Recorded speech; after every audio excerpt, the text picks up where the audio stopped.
안녕하세요. 분석돌이 동산동스입니다. 오늘은 챔피언스리그 16강전 맨유 대 파리 리뷰입니다. 맨유의 관점에서 패착이 무엇이었는지 다뤄보도록 하겠습니다. 역으로 파리가 잘 공략한 부분이라고 보시면 되겠습니다. 포인트입니다. 맨유는 이번 경기에서 3가지 실수를 저질렀고 그것이 경기의 승부처가 되었습니다. 우선 밸런스를 가져가려고 4-1-4-1의 수비 대응을 구축하였으나 실패를 하였고 이것이 코너킥에서 실점으로 이어졌습니다. 코너킥은 저번에도 말씀을 드렸는데 결국 맨유의 발목을 잡는 요소가 되었네요. 0대1 이후에 무리한 전방 압박을 펼친 것이 맨유의 세 번째 실수입니다. 4-3-3 포메이션의 맨유입니다. 4-2-3-1 포메이션의 파리입니다. 파리는 수비 시에 4-4-2 수비 대응을 갖추었습니다. 맨유의 측면을 의식한 수비 대응이라고 할 수 있습니다. 경기 시작부터 파리를 압도하고 싶었던 맨유는 전방 압박을 강하게 시도합니다. 전방의 공격수들을 포함한 2명의 중앙 미드필더, 측면 수비수까지 동반하여 강한 전방 압박을 구사하였습니다. 전반전 맨유의 전방 압박은 어느 정도 성공을 거두었습니다. 하지만 공격 완성도의 부족으로 득점까지 만들어내지는 못하였습니다. 측면 수비수까지 높게 올라와 압박에 가담하는 장면입니다. 이 경기에서 맨유의 핵심 역할은 측면 공격수들이 맡았습니다. 이들은 수비 시에는 내려와서 4-1-4-1의 수비 대응을 만들었으며 공격 시에는 열심히 측면 공간으로 뛰며 맨유의 역습을 이끄는 역할을 맡았습니다. 이 두 명이 모두 교체되며 후반에 산체스와 마타가 들어온 것이 맨유에게는 치명적이었습니다. 실력을 떠나서 이 둘은 공격 시에 공간으로 뛰기보다는 볼을 받으려는 성향이 짙은 선수들이기 때문에 후반전 맨유에 이렇다 할 공격이 없던 것은 이들의 움직임 문제로 공간 활용을 제대로 못한 것에 있습니다. 장기적으로 맨유는 포그바를 중심으로 팀을 꾸려야 합니다. 포그바 역시 기본적으로는 볼을 받으려는 성향의 선수입니다. 한 팀에 이러한 선수가 여럿 있을 필요는 없습니다. 움직임이 부족하여 공간 활용이 안되기 때문입니다. 맨유가 수비 시에 4-1-4-1의 수비 대응을 구축하는 모습입니다.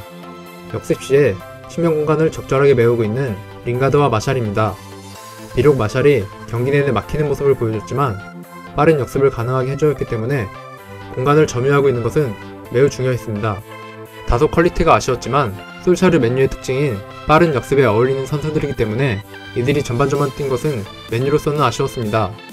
역습 때 공간으로 뛰지 않는 산체스와 마타입니다. 줄 곳이 없는 포그바가 결국 볼을 뺏기게 됩니다. 볼을 받으러 움직이는 마타와 뛰지 않는 산체스입니다. 공간으로 뛰는 선수는 레시포드밖에 없고 파리 수비가 대비하기 쉽습니다. 맨유 공격 중 제일 아쉬웠던 장면입니다. 쇼가 왼쪽 측면을 허물었을 때 레시포드의 선택지는 두 가지입니다.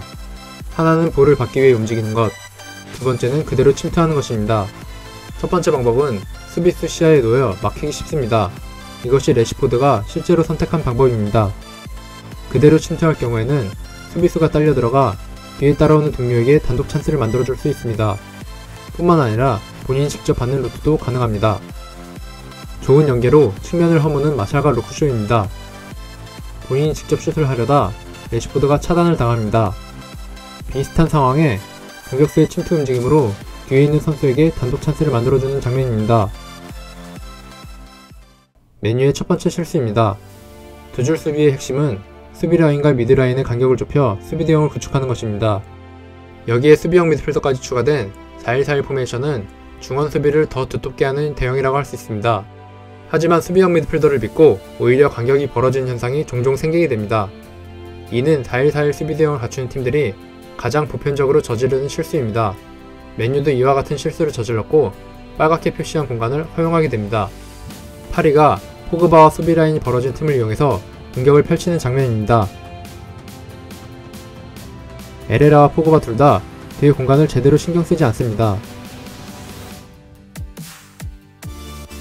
중원을 계속 허용하면서 위기 상황을 맞게 됩니다. 결국 결승골을 허용하게 된 코너킥을 내주게 되었습니다.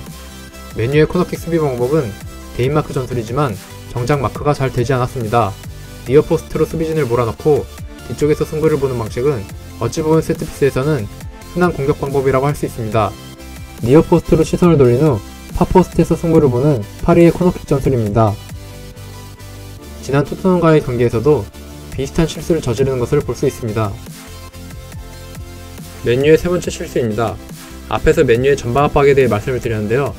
이제 약점을 말씀드리겠습니다. 뒤에 머물러 있는 선수들과 압박에 참여한 선수들 간의 간격이 벌어지면서 파리에게 공간을 내주었습니다.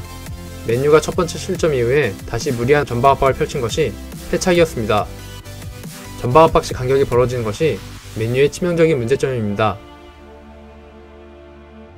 0대1로 끌려가면서 급하게 전방 압박을 펼친 것이 패착이었습니다. 압박이 제대로 수행되지 않으면서 파리에게 공간을 허용했습니다. 공수 간격이 벌어지면서 수비 대응이 무너지자 파리가 이를 제대로 공략하였습니다.